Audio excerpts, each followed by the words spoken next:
Well, I would like to say that my joke is that I will write for food. So imagine me holding up a sign on the side of the road. So I'm pretty well rounded, but when I look at my work, I feel like the tie that bonds, so to speak, is I love to talk about disparities, particularly racial disparities, economic disparities, and I also tend to gravitate toward justice topics.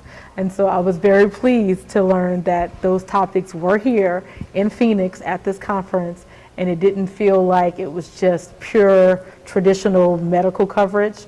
And because those are the topics that mattered to me. And I was very pleased to see the diversity of the panelists that I was able to speak with. Yes, I am a native, proud Southerner. I'm from New Orleans originally, but I spent the second half of my life in Atlanta, Georgia, and in 2012 I relocated to Colorado. And talk about culture shock. Just the vibe and the issues in the South vary greatly from the Rocky Mountains. But it being a journalist, I think the key is you have to be open to new experiences.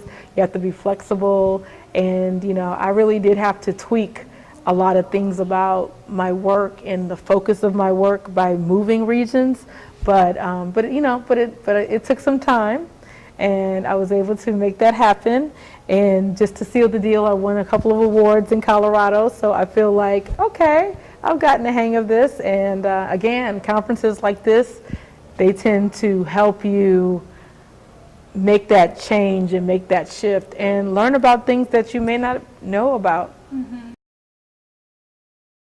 I would just say Atlanta is sort of just a different kind of place. I mean, it has a nickname as the Black Mecca.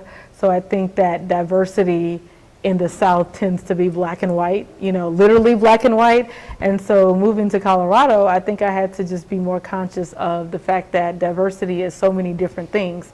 It's not the Southern definition of like black and white. Colorado has a huge Latino population. And in fact, it's the number one racial group behind whites in Colorado. So having to recognize that diversity is going to include Native Americans, it's going to include Latinos, it's going to include LGBTQ people. And I think, the more you can as a journalist be open to the concept of diversity and the value of covering different communities, then, you grow as a person and you grow as a journalist.